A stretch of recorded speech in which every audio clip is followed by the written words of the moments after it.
Halo Sobat Media, minggu ini kita akan membahas tentang perumpamaan biji sesawi dari Lukas 13 ayat 18 hingga 19. Saya akan bacakan ayatnya untuk kita semua. Kerajaan itu seumpama biji sesawi yang diambil dan ditaburkan orang di kebunnya. Biji itu tumbuh dan menjadi pohon, dan burung-burung bersarang pada cabang-cabangnya. Lukas 13 ayat 19. Nah, buat Sobat Media yang ingin tahu seberapa kecil sih biji sesawi biji sesawi itu lebih kecil dari biji kacang hijau. Ukurannya bisa 1 mm, dan ketika ditanam dan tumbuh, tak hanya menjadi besar, tetapi cabang-cabangnya itu rindang sehingga menjadi rumah bagi burung-burung. Di sini kita belajar untuk tidak meremehkan hal-hal yang kecil. Mungkin kita sering melihat hanya dari hal-hal yang besar saja, padahal sesuatu yang besar itu dimulai dari hal yang paling kecil. Misalnya, rutin mendoakan keluarga, teman, ataupun lainnya. Tuhan itu akan bekerja lewat hati mereka. Tuhan akan menguatkan hati dan pribadi mereka. Atau bisa juga kita datang tepat waktu ke ibadah, ke sekolah, ke kuliah, ke tempat kerja, ataupun ke meeting-meeting kecil yang harus bertemu dengan orang lain.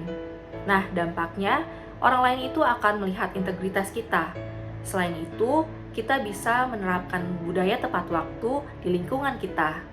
Contoh lainnya, kita bisa membiasakan untuk membaca Alkitab dan menerapkannya dalam kehidupan sehari-hari. Misalnya, kita baca 1-2 ayat per hari, tapi kita lakukan dengan rutin. Nantinya, pelan-pelan firman Tuhan dan iman kita bertumbuh dengan kuat dalam kehidupan kita sehari-hari. Karena kita bertumbuh itu butuh waktu dan kerendahan hati. Yang kita tidak boleh lupa, biji sesawi itu bisa menjadi pohon karena rela ditaburkan. Jika tidak, ya hanya menjadi biji kecil saja. Ketika mau ditabur, mau menjadi rusak, pada titik itulah biji menjadi besar. Di sini kita perlu belajar untuk menyerahkan hati kepada Tuhan. Dimanapun Tuhan ingin tanam kita, dimanapun Tuhan ingin pakai hidup kita. Mungkin di awal terasa sepi, prosesnya lama, dan kita pikir kok nggak ada hasilnya ya. Tapi yang perlu disadari, Tuhan itu nggak pernah salah menanam hidup kita.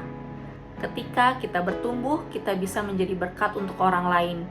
Tuhan bisa pakai hal kecil yang setia untuk membangun kerajaannya. Bahkan pelayanan kecil, kesetiaan kecil, dan kebaikan yang kecil yang dilakukannya dari hati, itu berharga banget di mata Tuhan.